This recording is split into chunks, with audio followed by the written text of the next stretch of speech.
Bosses can be difficult, but it doesn't have to be that way. You see, bosses undergo several phases that increase their damage resistance, unleash special attacks that makes it almost impossible for you to predict their next move. This guide's sole purpose is to help you guys understand these phases, and I'm going to be providing you guys recommended builds, different weapons and armor for you guys to go against and successfully defeat these bosses. I had to get very creative to provide you guys different builds.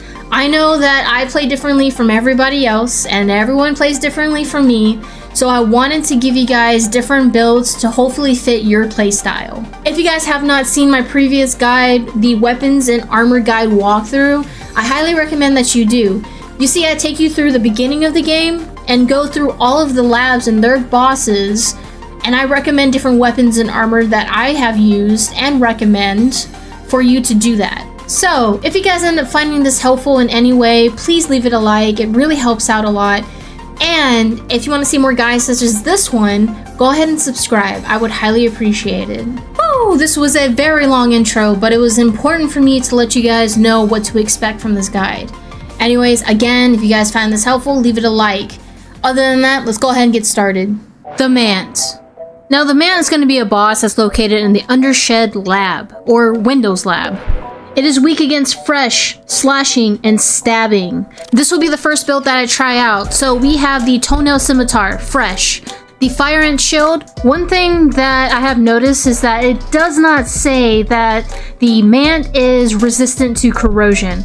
The Fire Ant Shield does block corrosion, giving it a 20% chance for it to take 15% more damage for 10 seconds.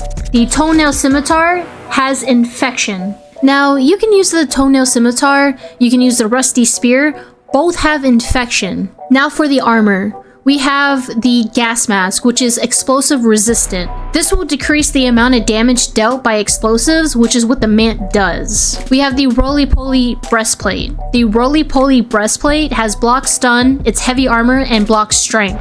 This will allow you to use your shield for a little bit longer. And the Ladybug Shin Guards. Now the Ladybug Shin Guards also has block strength, which will increase your shield even further, and it has increased healing, meaning that every time that you take a healing potion, it will increase the amount of health that you take in.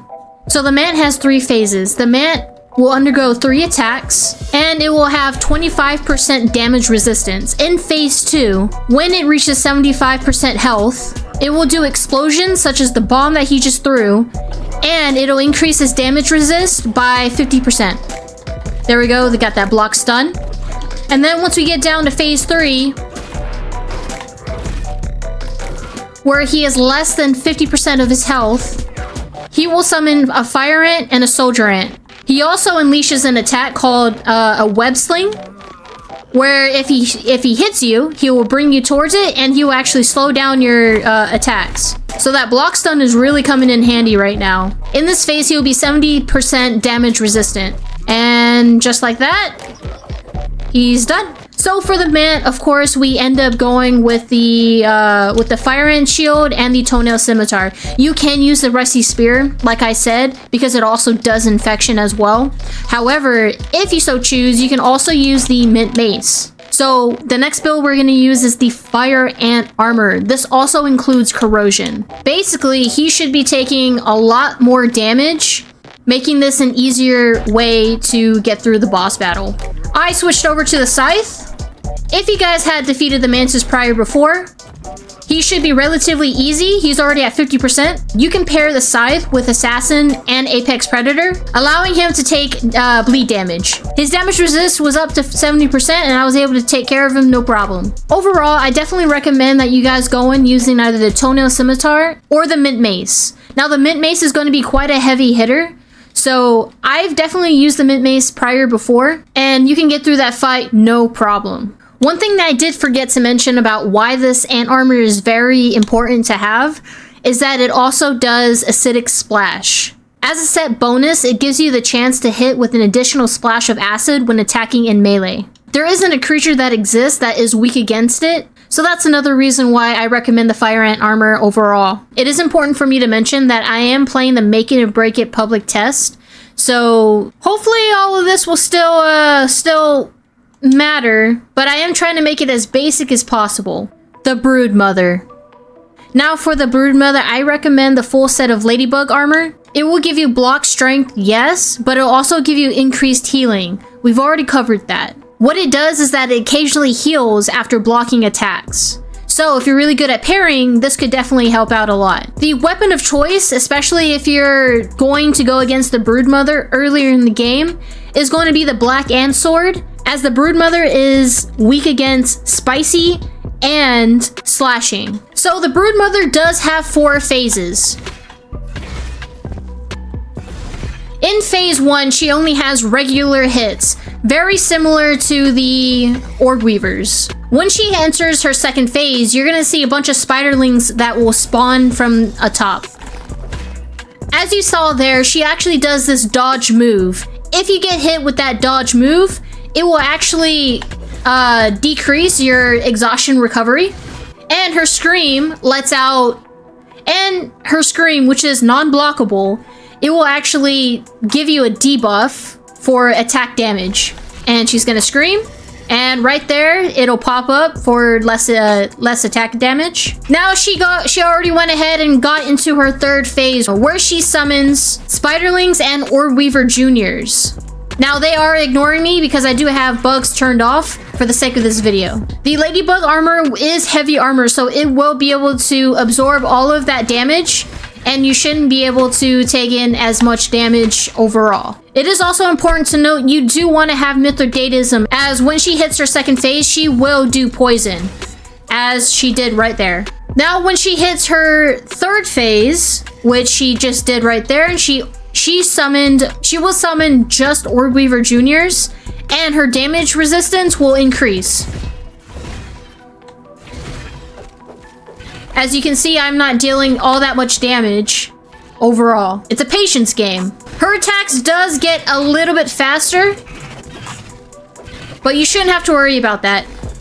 And her fourth phase, she will continuously attack you. If you can see right there, the amount of damage that I took from the poison, I had already fully healed because of the Ladybug armor.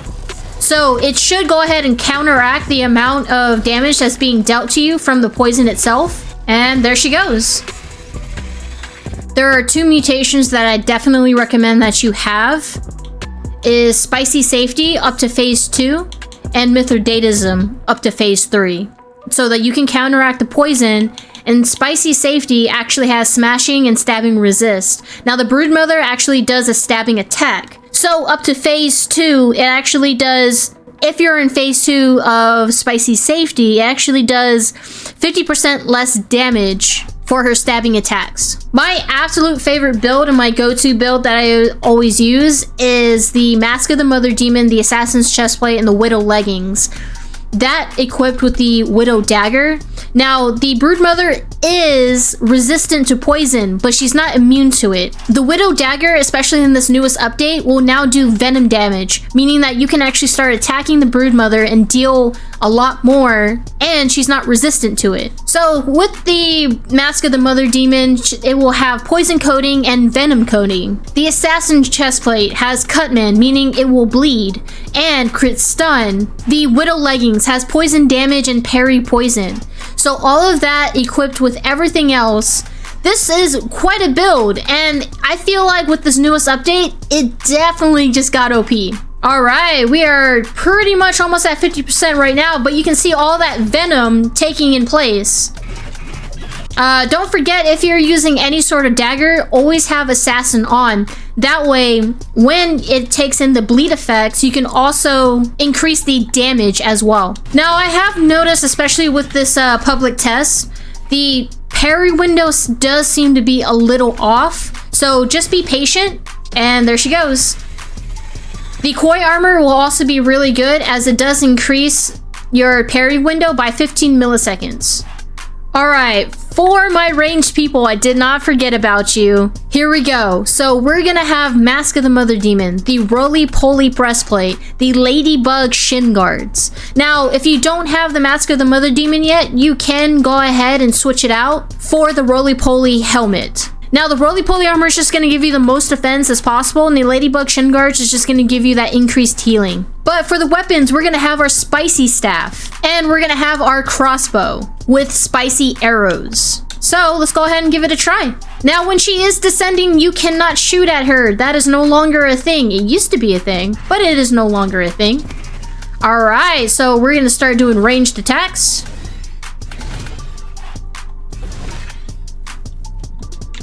And there we go. So we're getting her health down quite a bit, even though her damage resist is increasing by each phase. And I do recommend going in with quite a bit of spicy arrows. That way, that way you guys are prepared. And once we get to 50%, we're gonna switch over to the spicy staff. There we go, she is in her next phase, and let's go ahead and switch over. All right, so then now, one thing to keep in mind about the spicy staff, especially if you're playing with friends and on medium, is you will deal friendly fire. So if you guys do not mind, please be careful. So I'm gonna do a nice charged attack. We're gonna get rid of quite a bit of her health. There we go. There we go. Now, when she is pretty backed up, you want to make sure that you can use those charge attacks. She is pretty slow. She's not going to hit you super hard. There we go. And there she goes. That was fun. I should do ranged attacks more often. That was a lot of fun. Now, of course, if you guys have Widow Wizard at this point, definitely use it. I did not use it. Should have done it. But it does do burn damage when equipped with the spicy staff. Now, the Mantis is weak against salty, but it is resistant to poison, about minus 25%. Again, just because it's resistant to poison does not mean that you cannot use it. It's still just as effective. But for this first build, we're going to use the ladybug armor again. Yes, it's going to pop up quite frequently because it's such a good armor to have, especially when it comes to healing. For weapon of choice in this first one, we are going to use the pinch whacker. Now, the pinch whacker has been overlooked so many times. It's great to have in the beginning of the game, but then like once you get up to tier 3 stuff, it's often forgotten about. But with this newest update, I feel like it's only necessary to have because every third hit now has the short circuit attack. So this will be my first time trying it out, and so it works in theory, right? So let's go ahead and give it a try. Now, because it is weak against salty, the Salt Morningstar is going to be your weapon of choice. But we're going to try out the pinch whacker instead. In case anybody is wondering, you can use Barbarian with the pinch whacker. Now, Barbarian is quite effective, especially when it consistently regenerates health while enraged. However, in my opinion, I would avoid using Barbarian because you want to be able to parry her attacks. When she slices down at you, like that, she's going to give you a bleed effect. And you want to be able to avoid that as much as possible. Which is why the ladybug armor is actually going to come quite in handy because it's going to counteract that entire attack. Like I said, you want to be able to parry so you can avoid her bleed effects. And she does have phases just as much. Again, the parry window is a little bit off, but we're going to do the best that we can. And I am healing. That is amazing. This build is great. I'm having so much fun with it. Now for my ranged people, it's time for salt arrows. We're going to see just how much damage this is going to do. This new healing buff in this newest update is quite handy to have. Now, I did say that there are going to be bosses that's going to favor melee, and this is going to be one of those bosses. Now, she hits really hard, guys, so just be very careful. You really want to watch those parries. Now, it was mentioned to me in a prior video that if you end up using a shield, it does lessen your attack damage. So I'm obviously seeing it done right here.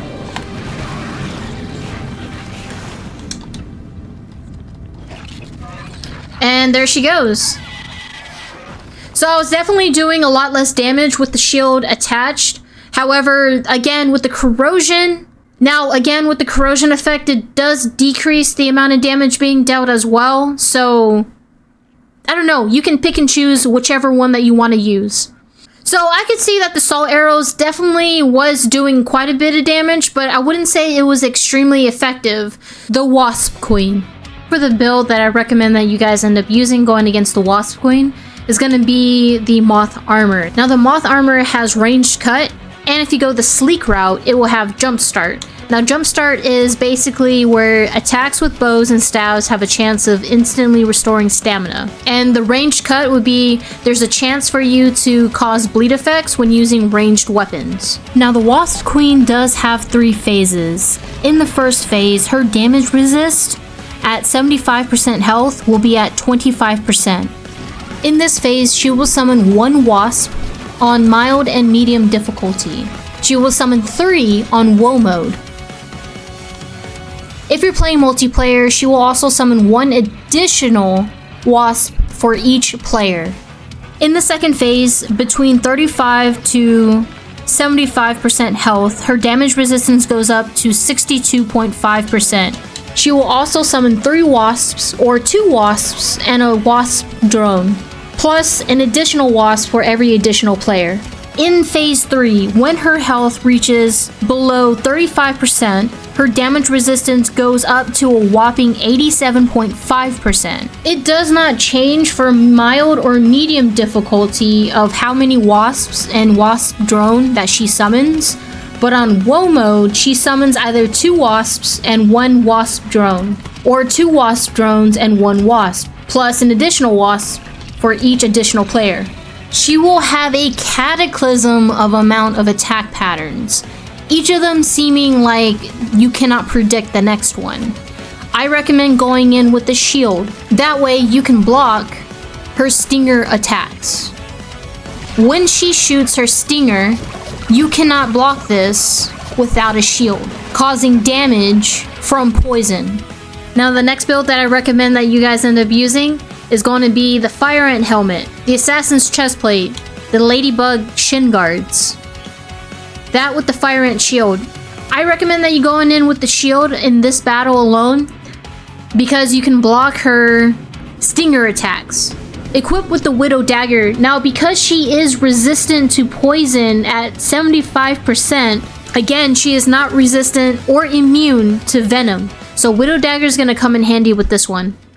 And last but not least, the Infected Broodmother. Now, the Infected Broodmother is going to be the toughest boss. Here's the build that I overall recommend that you use. It's going to be the Fire Ant set, the Scythe of the Blossoms, and here's why. If you pair it with Assassin, which does account for the Scythe, and Apex Predator, these are going to be the 2 mutations that I recommend that you pairing it with. Now, with the Scythe, Assassin's going to cause bleed. Now, with the Infected Broodmother being 60% resistant to bleed, the Assassin mutation will actually lower the enemy's resistance to bleed damage by 25%, leaving her with only 35% resistant to bleed damage. Main strategy when going against the Infected Broodmother is to parry, to keep her out of the infected water, and to survive. Unfortunately, that is the way it is. The Infected Broodmother is difficult, and there is a reason. The Broodmother has 3 phases. In the first phase, she will duplicate the Hedge Broodmother's attack patterns, but her movement speeds are mildly faster. Be very careful when she does her power bite, where she leans back and then lunges forward at you. She will inflict venom, not poison. Phase 2 has a lot going on, as after she reaches 0 health in the end of Phase 1, her attacks will then become a little bit quicker, and she'll start laying these little explosive eggs, which will heal her if you don't destroy it or lead her away from it. She will gain an additional attack where she dodges. So she'll dodge to a direction and then she'll lunge forward at you. You can block this.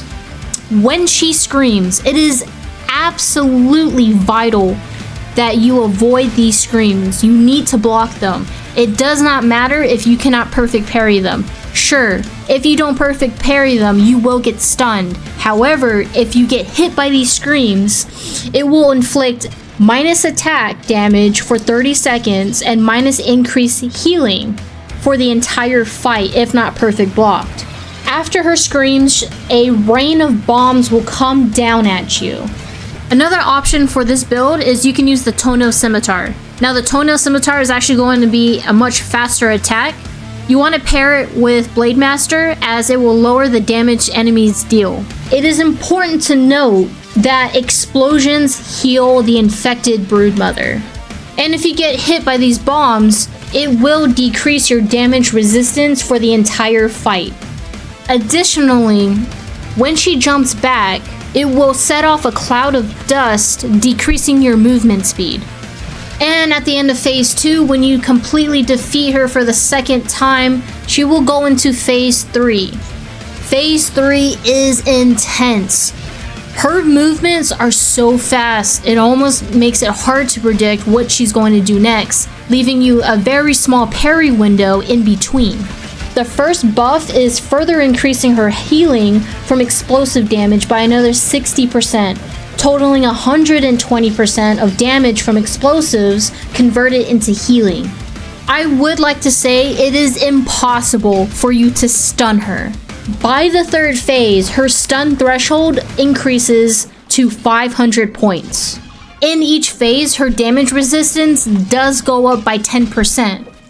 Phase 3 also includes additional attacks. The Spore Shot attack, like from the infected wolf spider, will shoot an explosive spore at the player. If it misses, it will linger until it's set off. These fungal spore attacks will inflict minus damage resist and minus healing received. With the fungal bomb Scream, where it rains down at you, in addition, she will also spawn 3 to 5 infected gnats in the upper parts of the arena. So just be very careful because if you get close to any of them, they will disarm you. With her 5-hit attack combos, I definitely recommend that you just keep an eye on how she's moving because they will vary. There is a slow, medium, and fast variant. And that is all that I have to recommend. It was almost painstaking to make this video. I'm not gonna lie. But it was a lot of fun to make this video for you guys. I got to explore different builds myself. If you guys have any tips and favorite builds that you guys have used in the past or your go-to build, leave a comment down below. I hope that this video gave you guys some ideas of what you want to use going against these bosses. I did my best to include every different types of playstyle. So, if you guys enjoyed this video, you found it helpful, again, leave it a like, it does help out a lot. And if you guys want to see any more videos such as this one, then definitely subscribe. I appreciate each and every one of you guys. I really wouldn't be where I'm at without all of your support. Whew, that was a lot. That was a lot. I'm tired. Anyways guys, thank you again and I will see you in the next video. Bye!